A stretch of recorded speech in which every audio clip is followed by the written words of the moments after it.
ఇక్కడ అబ్రహాము గారిని గొప్పగా ఆశీర్వదించాడు.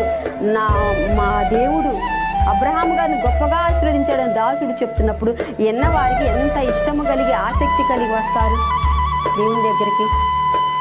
అర్థమవుతుందా? అలా చెప్తున్నావా మనము?